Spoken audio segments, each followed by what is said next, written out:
Welcome to the Real Estate Guys radio program. It's a brand new year, which means we've got lots to think about this week on the show. And next week, we're going to talk to some of the smartest people we know about what they see happening in the new year. It's our predictions panel, part 1 today on the Real Estate Guys radio program. Worldwide demand is making coconuts one of the highest yielding cash crops available today. Coca-Cola, Pepsi, and many high net worth individuals have invested billions of dollars into coconuts for strong growth and solid long-term income. Yields could be as high as 18% or more per year. Capital appreciation and exceptional income for up to 60 long years could be an absolutely brilliant investment to pass on to future generations. For more information, qualified accredited investors should email coconuts@realestateguysradio.com. Diversify wisely with direct ownership of fully managed coconuts on prime farmland close to the beautiful Costa Rican border. Email coconuts@realestateguysradio.com. This announcement does not constitute either an offer to sell securities or a solicitation of an offer to purchase. Offering made by prospectus only. For more information, email coconuts@realestateguysradio.com. Welcome to the Real Estate Guys radio show, and Happy New Year. I'm Robert Helms, with me as usual, co-host financial strategist Russell Gray. Hey, Robert. You know, halfway through January, there's a lot going on. We had our amazing goals event in the first of the year out in Lake Las Vegas, and people are just buzzing. Things are great, and everyone wants to know, what's this year going to be like? Yeah, well, I mean, there's a lot of things changing this year. We got a new tax law. We are now 1 year into the Trump administration. We've got a new Fed chairman coming on board, and so we don't exactly know what that's going to look like. We have stock markets that have been hitting record highs, and there is a lot of buzz about the creation of jobs and the rebirth of manufacturing in the United States. And of course, there's the drama and the turmoil with regard to international issues, geopolitics, and in trade deals in particular, which has a more direct impact. Certainly, military spending can have an impact on real estate investors and the economy. And, you know, if we end up going to war or get further involved in skirmishes, you know, you're going to see some impact from all of that. So there's a lot of different things coming in, a lot of variables. It isn't steady as she goes, that's for sure. Well, as real estate investors, we have to look at more than just the real estate market we're in, because lots of things feed the very need for real estate: housing, retail, office, agricultural. And so it's kind of a big picture time of year. And we thought a great thing to do out of the gate would be to interview some folks who have an opinion. Now, if you listen to the Real Estate Guys for any length of time, you recognize a couple of things. First of all, we like to look larger than just real estate. So we have folks in the show who are not pigeonholed into real estate, but look at broader picture economics. Well, look at it this way. If you look at your real estate holdings as floating in an ocean, an economic ocean, and the ocean has waves and currents and things that affect it, if you're not paying attention to that, you're not going to be able to navigate your real estate portfolio like a ship through the changing seas. Yeah, which is why we do it. So that's the first thing, is that we look broader than just real estate. The second thing is that the vast majority of all the interviews we ever do are face-to-face. Right. We work really hard to get in front of people, because that's where the connections are made, that's where relationships get formed, and you usually get much better interviews. Now, it's subtle, not to take anything away from folks that have 100% call-ins. It's much more efficient to be able to sit in your studio and take calls. But relationship-wise and getting to the real information, and for us, the conversation before and after. So we work really hard to get face-to-face. There was no way we could do that with the amount of information we're going to bring you in the next couple of weeks. So we reached out to our network, and you're going to, this week and next week, hear a few folks that maybe you've heard before, and definitely a few that you haven't, as we ask some of the smartest people we know in different areas of the economy and the world what they think about what's going to happen. It's part 1 of our predictions panel. There's going to be a lot to learn and a lot more next week. It's going to be fun today on the Real Estate Guys radio program. Hi, I'm G. Edward Griffin, author of The Creature from Jekyll Island, a second look at the Federal Reserve. And you're listening to The Real Estate Guys. Welcome back to the Real Estate Guys radio program. Thanks for tuning into the program. It's a brand new year, and we're trying to figure out what the year is going to look like from a real estate perspective. The gentleman about to join us really pays attention to what's happening in terms of what builders and developers are looking at. I've been following his work for a long time from John Burns Consulting. Let's welcome John Burns. Hello, sir. Thanks. Happy New Year to you. I know you are often looking down the road for what we're seeing in terms of trends and so forth. And tell us some of the big picture stuff you see for the new year. Well, the economy is continuing to grow. The supply of new homes coming to market continues to be extremely stagnant. In fact, if we count all the home builder community counts all over the country, and they're flat year over year. So the home builders have not been able to grow their businesses more than just a little bit. And in that industry, we're expecting a little more M&A. We've actually seen some foreign capital come into the industry buying companies, so that's pretty interesting. And we think the new tax package is going to be a boost to the economy, particularly the entry-level buyers and the homes priced around the median home price. So we're expecting to see some more activity there. And we're also, this is year number 9 now of the economic expansion. So we're keeping an eye out on what risks are out there that could cause the next recession. We're finding quite a few, but none of them are really in the real estate industry. They're in other industries. Yeah, that's interesting, right? Because we're always looking for what's the event that's going to trigger what the next downturn is going to look like, and no one knows for sure. But from a housing perspective, last time a lot of it was centered around lending, obviously. This time, who knows? But what are some of the things you're looking at in terms of real estate that would be that kind of canary in the coal mine, if you will? Yeah, there's really not many canaries in a coal mine in real estate. But I don't want to sound Pollyanna, because the real estate, the number one important thing is the economy. And if we have the healthcare industry collapse or a stock market collapse or those sorts of things, that impacts real estate. That's what we're looking at. And we did a white paper on all the industries out there. The healthcare industry has grown dramatically over the last 20 years, built on a good theory that the demographics are going to be good for healthcare and biotech, but I think they've grown too fast and borrowed too much money, so I would keep my eye on a lot of the healthcare companies. Clearly, the valuations of the tech companies are just insane in my mind. Even the ones that are making money are being valued at 3 times their revenue. So we're getting teed up there for maybe some sort of a stock market correction. But when I've looked at those type of corrections in the past, and when housing's in the current state that it's in, which is still a relatively low level of construction volume, the downturn has been mostly a hiccup in housing and not really a downturn. So that's what we're coaching our clients is, hey, there's a lot of risks out there in other industries, so just proceed cautiously. And Frank, I can tell you, the industry is not the housing industry is not taking a lot of risk right now. Guys are not levering up; they're running their business very carefully. Everybody remembers the last downturn. I think we're set up for a pretty good run here, even though there may be some hiccups along the way. Well, that's a great point, because obviously housing is one of the things that it serves a basic human need. I can sit out the stock market for a couple of years, but I can't sit out housing. I've got to interact financially with housing one way or another. A lot of our listeners would buy houses for rental purposes, and of course, there's more tenants today than there have been in the past. But at the same time, they do look at long-term appreciation and those kinds of things. When you have this, well, I won't say housing shortage, but we're headed that way, right? If we don't build more houses, the numbers kind of show that we're going to be in trouble in that regard, don't they? No, that's right. So a little bit of plug for a book we wrote a year ago on housing demographics called Big Shifts Ahead, where we spent 9,000 hours of research getting under some of that pent-up demand, if you will.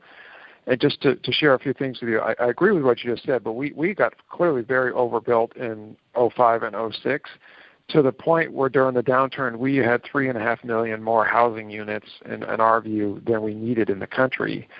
And we still have about 1 million more than we need. Now, you go to places like Texas and Arizona, and that's not the case at all, but you go to the Midwest and the Northeast, and there's still some excess vacancy. So it is pretty geographic specific. But to your point, I think we need 13.7 million housing units built over a 10-year period. We're only building 1.25 right now per year, so we're under that average, and we're really struggling to get to the average.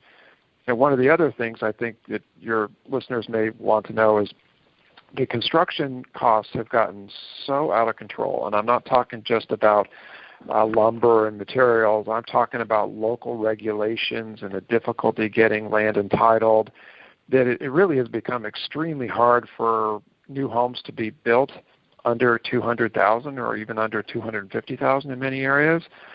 So that's keeping supply back, because the heart of the demand is around $250,000. So particularly in the lower price points, I think you've got very little risk of overbuilding. Now, what do you think about the demographics? There's a lot of talk about the millennials and what their demand will be for housing. I know you've written about the baby boomers and how that is changing. How might that affect what we see in terms of, the retail buyer, if you will? Yeah, so that's why we wrote the book, because it was all so confusing. And the generational definitions like millennials, they go from 1984 to 2002, depending on what your definition is. So Mark Zuckerberg is a millennial, and my daughter in high school is a millennial. So right, it's hard to make a generalization. But what we did is we broke the population down by decade born, so you can compare 10-year periods to 10-year periods to 10-year periods. And we laid it out pretty clearly in the book. But I'll tell you what I believe is happening is those born in the 1980s, call them the early millennials, if you will, more educated by far than any group before them, but have the student debt to show for it, graduated right into the Great Recession, so of course they had to delay a lot of life's events, but they're getting through this and starting to have families later in life now, and although they may be saddled with some student debt, they're far more likely than ever before to have two college-educated people who are working in the house. So we're actually seeing a rise in entry-level buying by that profile of homes that are pretty expensive, $350,000, or maybe even higher than that. You go to California, it could be $700,000-$800,000. But they're choosing to buy something closer to work, closer to the things to do. That might be a resale home, that might be a brand new townhome, rather than spend an hour and a half on the road. That's that profile. There is the profile that's not quite as affluent as I just mentioned, who has to continue to drive to qualify to be able to buy something. And interestingly, one of the shifts that we've seen is that there's more couples now saying, okay, you stay at home with the kids and I'm going to work. So we're seeing a decline in dual income households there, and that's driving some of the outlying areas. Younger millennials born in the 1990s, they're forming their households and they're renters today. But I'll give you an analogy, and then I'll let you ask me a question. They have a lot in common with those born in the 1930s who saw the Great Depression and food rationing in World War II. They saw the Great Recession. They're behaving very conservatively financially, and the best example of that is they're using debit cards, not credit cards. While they want to become homeowners, they're just not going to lever up and take the risk that their parents did because of what they saw early in their teen years. All right, good stuff. The book is called Big Shifts Ahead, Demographic Clarity for Businesses. And of course, that's any type of business. But what John does with most of his time is at John Burns Real Estate Consulting. You've got a great team there, and just always really enjoy the angle you guys take and the research that you do. We've had a chance to hear from some of your teammates out there on the road at events and so forth. But tell us for your client, someone who's building something like that, who's the target client for the work you do, John? Oh, okay. Yeah, we work for all the big public home builders. I mean, literally all of them. They subscribe to some research reports that we put out to monitor the health of the market, and then we're helping them plan their business and allocate capital and doing feasibility on their new development. And then we also do a lot of work for the building products companies to put the right products in the house and build the factories in the right places. And interestingly, we've gotten really big in the single-family rental business recently, which didn't even exist 6 years ago.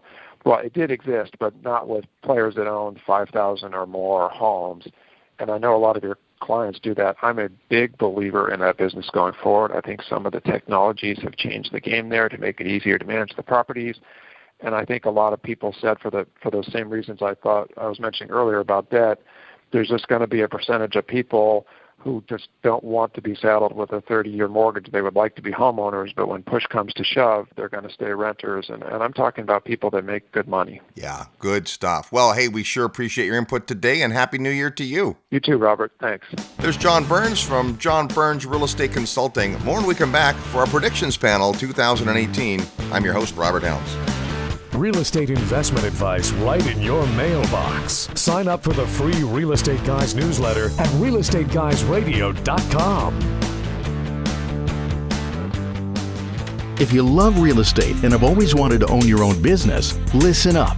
The Real Estate Guys and their panel of experts want to teach you how to go full-time fast in the real estate syndication business. These next few years may go down in history as one of the best times ever to acquire investment real estate. There are deals everywhere if you know where to look and how to assemble the resources. The Secrets of Successful Syndication seminar will show you how to make big money doing big deals from a team of experts that have syndicated projects totaling more than $1 billion. Don't wait for someone to give you a raise or create a job for you. Attend the Secrets of Successful Syndication and learn how to build a team, raise capital, find deals, and make full-time money in 6 months or less. Go to realestateguysradio.com and click on events. All the big players use syndication as a way to diversify risk, optimize profits, and earn big money. You can too. Go to realestateguysradio.com and click on events.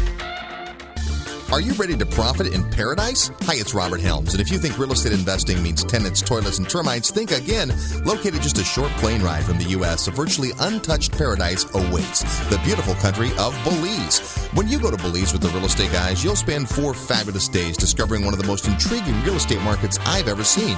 With its jungle rainforests, pristine beaches, and 81-degree turquoise water, Belize is one of the most beautiful places on earth. Plus, it's considered one of the top 7 tax havens in the world. Belize property is on the rise, and many experts think the best is yet to come. But don't just take my word for it. Come experience Belize firsthand at our upcoming investor field trip.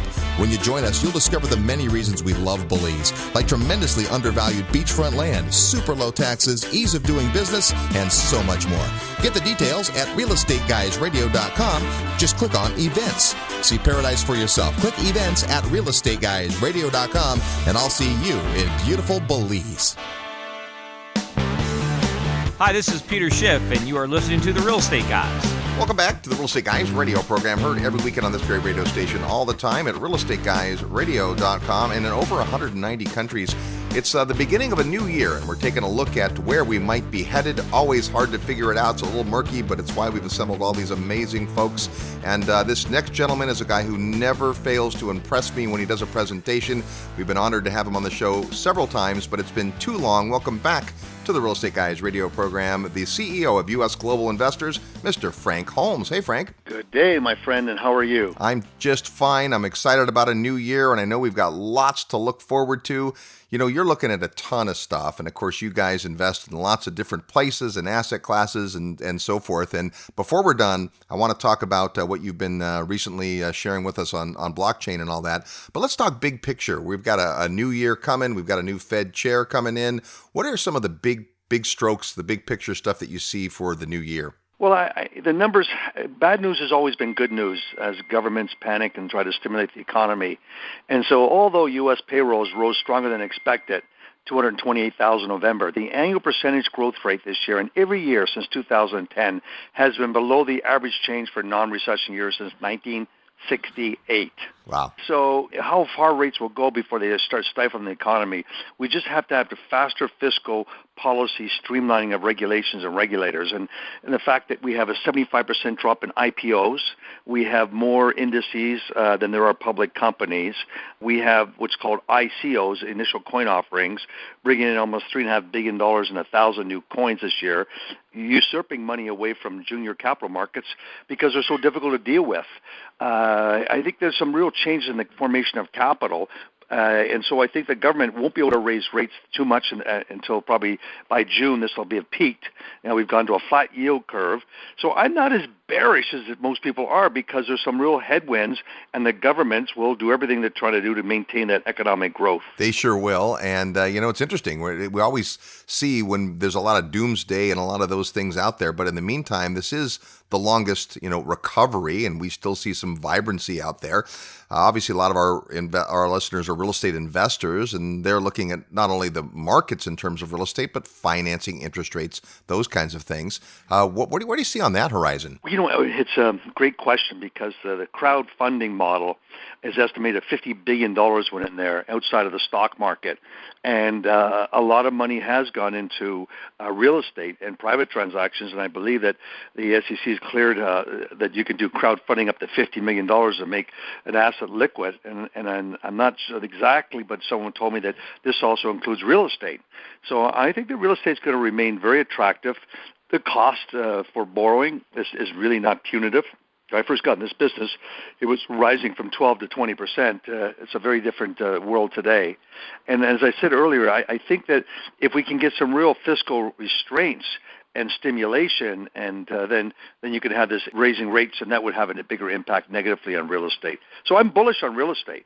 I really am. It's fantastic. Good stuff. Well, hey, let's talk a little bit about cryptocurrency and blockchain. You have more than a cursory knowledge of this because you've been involved, in addition to your work at U.S. Global Investors, you've been involved with the Hive blockchain technologies. And in fact, that's a really interesting part of all this. There's not just a cryptocurrency, as you mentioned, 1,000 new coins. Give us the nickel tour on blockchain. Well, I went to try to launch a product, and basically the regulators say no, Canada, U.S., because they're very concerned about anti-money laundering laws, and that supersedes all new regs, and the same thing with KY issues and risks. So I sat back and said, I went to a conference called Consensus in New York and saw Abigail Johnson, the CEO of Fidelity, speak. And she doesn't speak at an investment conference, but she's speaking at a blockchain conference. And, they have $2.5 trillion in assets. They've always been able to remain competitive because they remain innovative. They have all their employees on Bitcoin wallets. I said, something's happening bigger than I really knew. And then I find out that the New York Stock Exchange, because I'm launching my GoAU, my Smart Beta Gold ETF, which, based on regressional studies, outperforms the GDXJ 94% of the time on rolling 12-month periods for a decade, and it's doing exactly that since we launched it in June. They tell me in the New York Stock Exchange that they invested in Coinbase.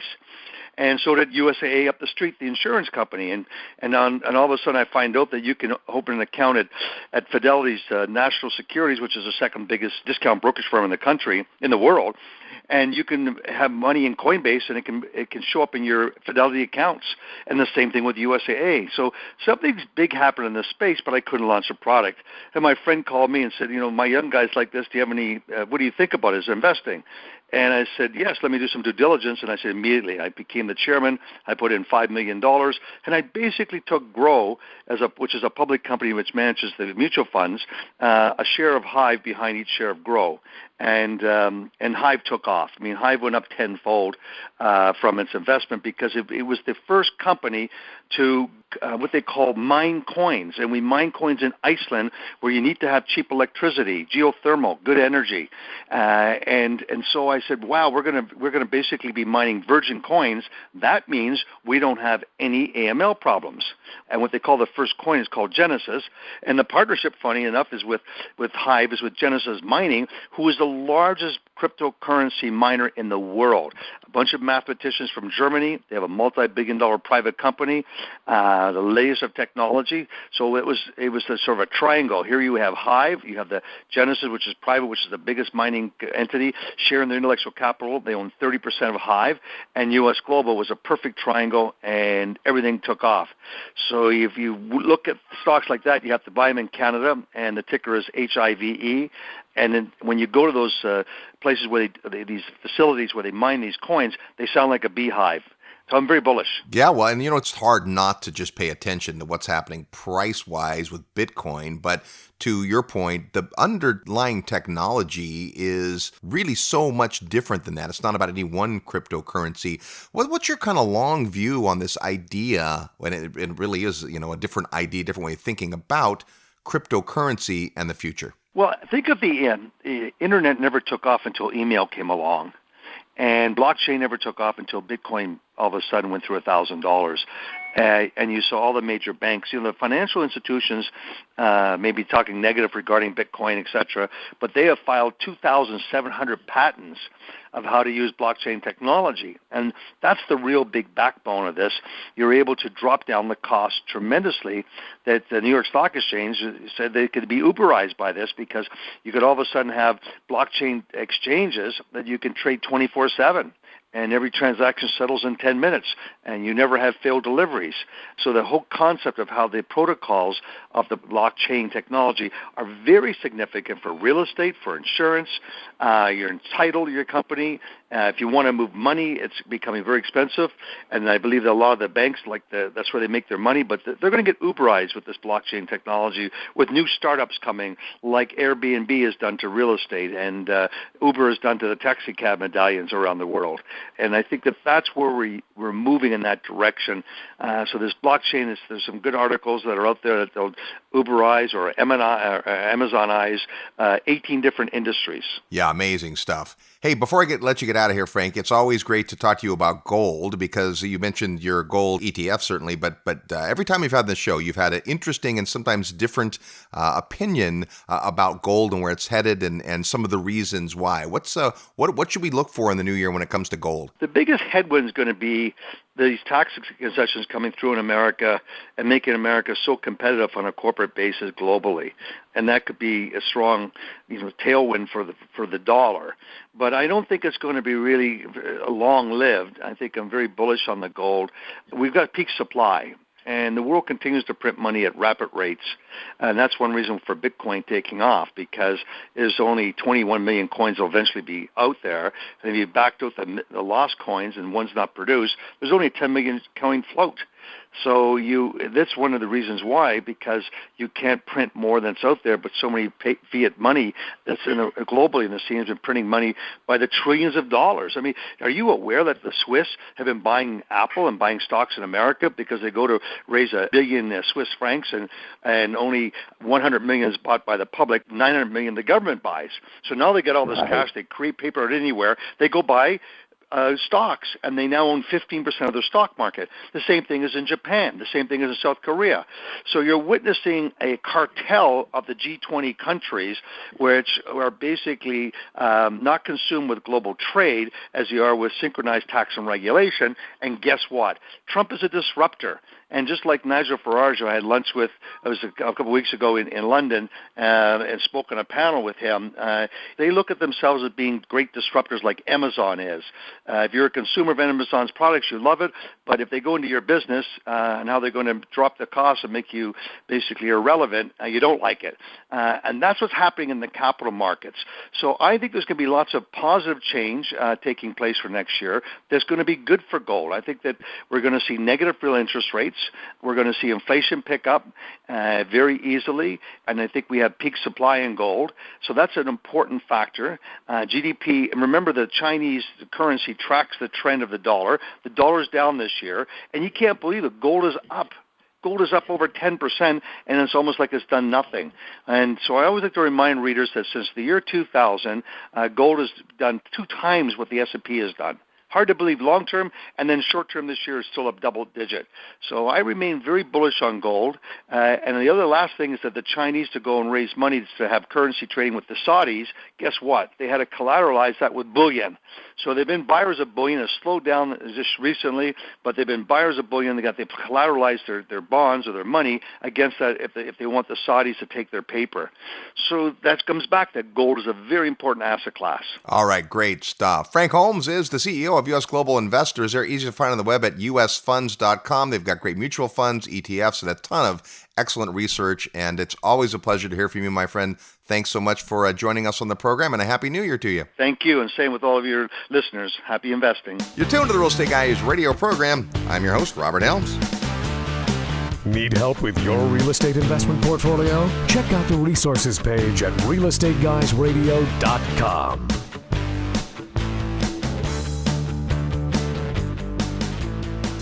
Forbes rated Memphis the best cash flow market in the nation. And our good friend Terry Kerr at Mid-South Home Buyers has been the premier turnkey rental property provider in Memphis for over 13 years. With an A+ rating from the Better Business Bureau, Terry has renovated over 750 houses. Real Estate Guys listeners have snapped up hundreds. Discover what these satisfied investors already know. Mid-South's properties are completely renovated with a 1-year warranty and a lifelong rental guarantee. They're affordable, well-managed, and easy to own. Perfect for beginning investors and veterans alike. Get in on the action. Contact Terry and his team via email at midsouth@realestateguysradio.com. This portion of the Real Estate Guys radio program is brought to you by International Coffee Farms, where you can own a parcel of land in your very own specialty coffee farm in Panama for as little as $15,000. Here's how it works. Deeded half-acre parcels entitled Specialty Coffee Farms in Boquete, Panama are turnkey managed professionally on your behalf by a team of local experts. Sustainable average income is estimated at 12%, and cash flow can begin within 12 to 15 months from the date of your parcel ownership. International Coffee Farms' mission is to own and operate specialty coffee farms that are economically, environmentally, and socially sustainable. As part of this mission, 20% of the gross profits of each farm is committed to a socially sustainable fund to improve the lives of the Panamanian coffee farm workers and their families. International Coffee Farms currently owns and operates 9 specialty coffee farms with half-acre parcels available for immediate ownership. To find out how you can become a coffee farm owner in Boquete, Panama, email coffee@realestateguysradio.com. That's coffee@realestateguysradio.com. Hi, I'm Aaron Katusa, the chairman of Katusa Research. You're listening to The Real Estate Guys. Welcome back to the Real Estate Guys radio program, heard every week on this great radio station, all the time at realestateguysradio.com. A new year is just about here, and we're taking a look at 2018 and some predictions. And we're going to talk a little bit about the Federal Reserve, some changes there. Let's welcome back to the Real Estate Guys radio program, Danielle DiMartino Booth. How are you? I'm doing great. How are you? Fabulous. Always great to have you on the phone with us. And we're going to talk today a little bit about, of course, all the things happening that the folks see in the future. But you've spent lots of years as a Federal Reserve insider, and we've got a change in the Fed, right? So what is that going to look like in the coming year, Danielle? You know, it's really difficult to say. I mean, there's still a dearth of warm bodies on the Federal Reserve Board. Trump still has 3 vacancies to fill. So it will be all eyes on the White House in 2018, just as it was in 2017. But what we do know is that of the district bank presidents that are rotating onto voting, that we've got a little bit more hawkish contingency than what we once had. And we know that Randy Quarles and that Marvin Goodfriend, assuming that he is confirmed, have a little bit more of a discipline-based approach to monetary policy making. That whole negative interest rate thing with Goodfriend aside, pray God we don't go there. And then I have been very public in dissenting against this consensus opinion that Jay Powell himself is some kind of a Janet Yellen clone.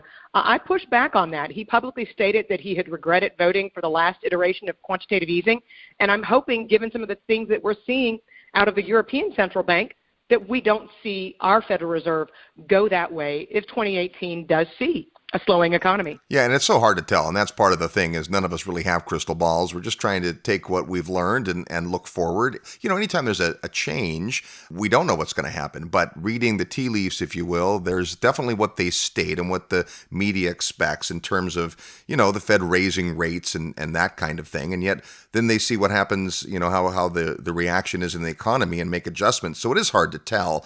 What's your feeling about what we're going to see in terms of Fed interest rates for the coming year? It's really interesting. The December rate hike has been so well broadcast that everybody's got that kind of baked in their cake. But you can't make a plausible argument right now that anything is baked into the cake in terms of 2018 rate hikes. We've got these massive, 2017 was clearly the year of the natural disaster. They've just labeled the one that's going on in California as the 5th worst in modern California history. So we'll continue to see a lot of the quote-unquote sugar high from the rebuilding efforts in Puerto Rico, in Florida, in Texas, in California. But you're starting to see signs that the U.S. household simply is buckling under the strain of the inflation that the Fed refuses to measure properly. That's housing inflation. And we're seeing an increase in defaults and delinquencies that suggest that we're at the end of this economic cycle.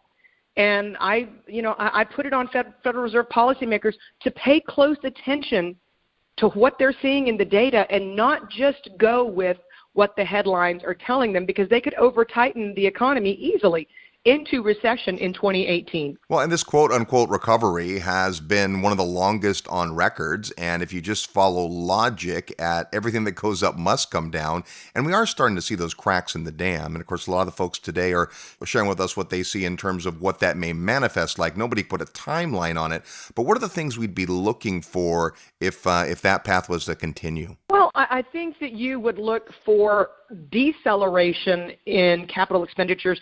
Few people appreciate, put the tax reform chatter aside, few people appreciate that companies really have been investing in capital expenditures these last few quarters. So we're going to see if that's going to continue. But for me, after Hurricane Harvey and this temporary blip to car sales, one of the things I'm going to be watching the most closely in 2018 is car sales, to see where this economy is headed. We're already seeing a tick up. We've been seeing a tick up for months in auto loan delinquencies, but now we're starting to see it on the mortgage side as well and on the credit card side as well. I'm going to be keeping my eye on that inflection point, which I think car sales will tell us a lot about, and the yield curve, the difference between the 2-year Treasury and the 10-year Treasury yield. It's at the lowest since 2007, and it is broadcasting a very clear message. Again, I hope the Fed is paying attention to. Good stuff. You know, last time we had you on the show, we talked a bit about commercial real estate. That's one of the many things you follow. And of course, for real estate investors, most of our audience, what they're concerned with when it comes to interest rates is how that manifests on the lending side. I want to get a loan on a house, an apartment building, those kinds of things. Any insight into what we might be looking for there? Well, I think that 2017 was probably the year that we saw a lot of bloodshed in brick and mortar retail. I think what real estate investors in particular are not paying attention to is the fact that we have equally overbuilt restaurant chains in this country, and we've built too many hotels. So it's going to be make or break for a lot of restaurant chains in the first half of the year, and I think some of the bankruptcy announcements that we'll see, not going for hyperbole here, but I think some of the bankruptcy announcements that we see are going to take investors by surprise. But when you begin to add up all of this empty space, you're talking about deep implications for commercial real estate, and you're going to have to see whether or not lenders are going to open up those loan books or not. Right now, I would have to say, again, I see commercial real estate at a turning point. You had a good piece on that on your newsletter about the restaurant industry. In fact, at Money Strong, you put out a bunch of great stuff, and you talked recently a little bit about cryptocurrency. You can't turn on the news anywhere and not hear something about Bitcoin, now Bitcoin futures, and all of that. What do folks need to know about cryptocurrency moving forward? Well, they need to know that the exchanges of the world are not their friends. I think that it was one of the most reproachably irresponsible acts of some of these exchanges to start listing futures on Bitcoin, because what did we see when that happened? We saw yet another surge. You know, I was listening to Bubble Vision, and they're calling it an asset class. I think that's a bit of a stretch. I mean, maybe they need to put asset class in quotes, because it's not. And investors need to be very wary of chasing this. It is so reminiscent, not of 2006, 2007, but it is so very reminiscent of 1988, 1989, when we saw anything that put a .com after their name could do an initial public offering, and away we go. But again, there wasn't any collateral, there wasn't any asset that was backing this, and I draw a parallel between what we saw in the go-go late 1990s to the mania and speculation we're seeing in Bitcoin. All right, good stuff. Hey, before I let you get out of here, I know nobody knows for sure what's going to happen next, but at some point, we can say there will be an economic downturn. How is that going to show up? What do you think that might manifest like that? I know you have some thoughts on what we'll see when and if, I'm going to say when, we do get that downturn. You know, I'll be looking overseas. I think we'll look back on history and remember the day that a South American company blew up, and we woke up one day to find out that Mario Draghi and the European Central Bank had bought a bond just months before that was now worth pennies on the dollar. You know, we forced our banks to clean up after the financial crisis and to raise capital, and we find them to kingdom come. It wouldn't surprise me terribly, especially given all the geopolitical tensions, if the catalyst was to come not from within the United States, but from outside, from off of our shores. This has been a very global experiment in quantitative easing. 2017, we saw a record run rate. It's as if Lehman went out of business yesterday. And by this time next year, we will be talking about $1 trillion less flowing into the markets between the Fed reducing the size of its balance sheet and the European Central Bank tapering its purchases. I don't think that we necessarily are strong enough to withstand the liquidity, the methadone, if you will, being taken away from the patient. But I would look for the catalyst to potentially come, again, from overseas. There's Danielle DiMartino Booth. She's the author of Fed Up, an insider's take on why the Federal Reserve is bad for America. That's a book you should definitely pick up and read in the new year. And, of course, puts out great stuff at Money Strong. You can find that at DiMartinoBooth.com. Danielle, thanks for your input, and Happy New Year. And the same to you. Happy New Year. Take care. You're tuned to the Real Estate Guys radio program. More from our predictions panel when we come back. I'm your host, Robert Helms. Live nationwide. You're listening to the Real Estate Guys. Find out more at realestateguysradio.com. All aboard. Registration is now open for the Real Estate Guys 16th Annual Investor Summit.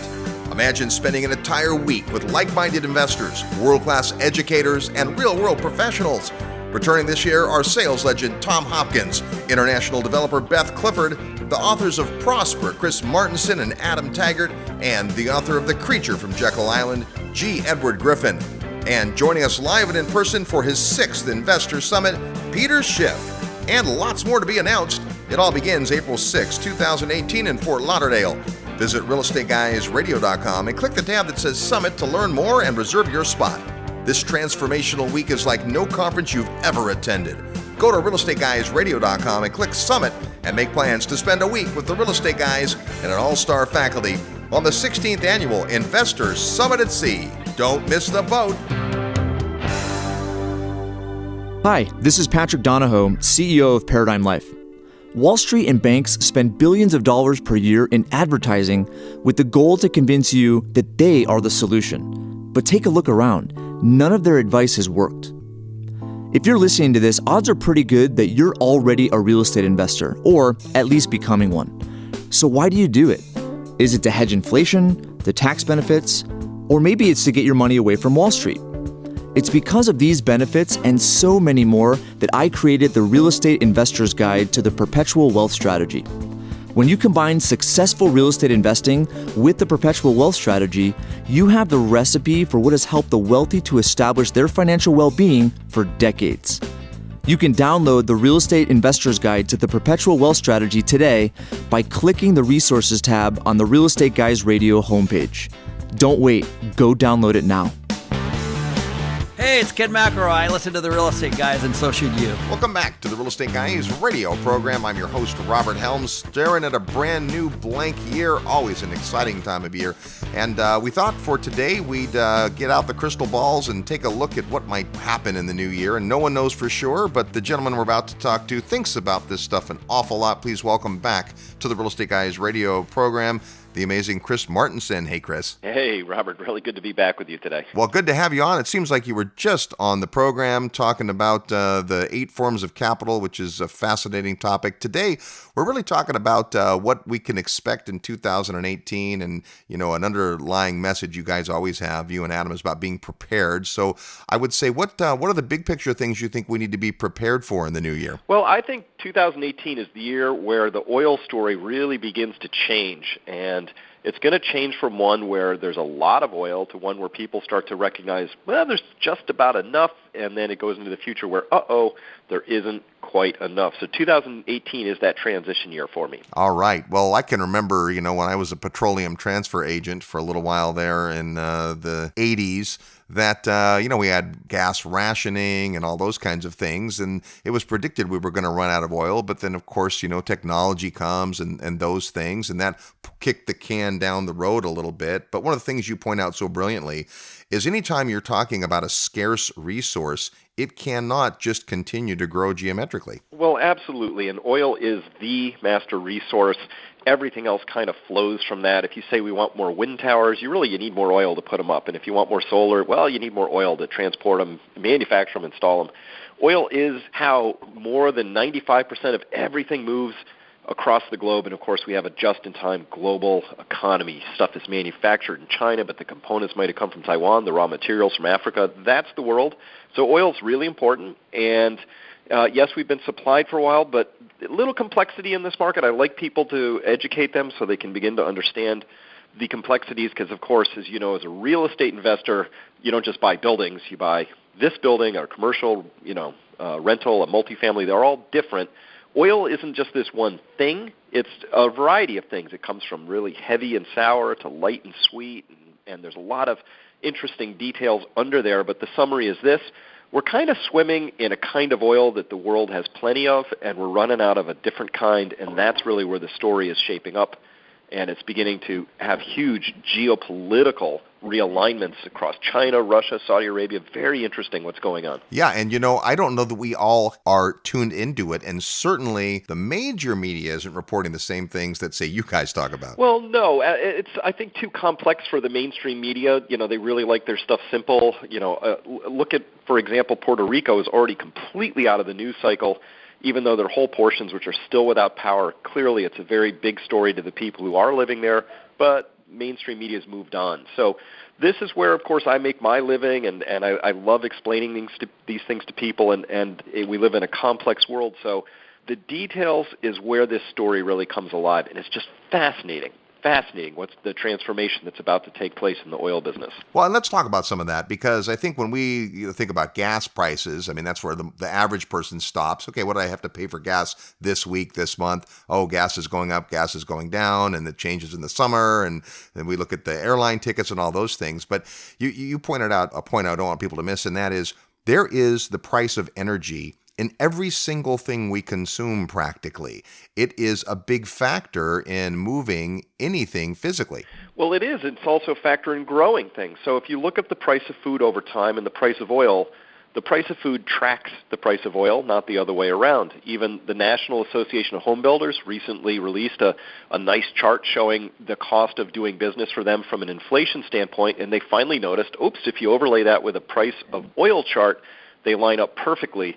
So everybody from home builders to farmers to people who move clothing, everybody has to track the price of oil because it's such a critical input to either manufacture or move whatever it is that you're selling and buying. And that is likely to continue, right? So I guess there's two parts of it. One is that there's the supply side. There's a fixed amount of it, and we're going to have more demand. And then there's what does that do to pricing? Is it just the fact that everything's going to go up in value? And how do we rethink our use of oil? Now, this is where I think the story gets just super fascinating. Oil's a global commodity. It doesn't really matter how much you produce in Oklahoma. The price for it is set for how much that tanker is going to sell for that's shipping out of Oman or is coming out of the North Sea and the Brent fields or the Brent pricing contract, whatever. Oil's an international commodity. So whoever's willing to pay the most for that, for a seaborne shipment or a pipeline shipment of oil, they're the person who sets the price. So if you're sitting there at the gas pump wondering why your prices are going up or down in California, you need to understand it's because of what people are paying halfway around the world for the next barrel that comes out of the ground. It's called the marginal barrel. So when we look at that story, here's the most important data I've got, which is that China, the Beijing Petroleum University, it's state-funded, it's a very big place, it's filled with a lot of very technically gifted people.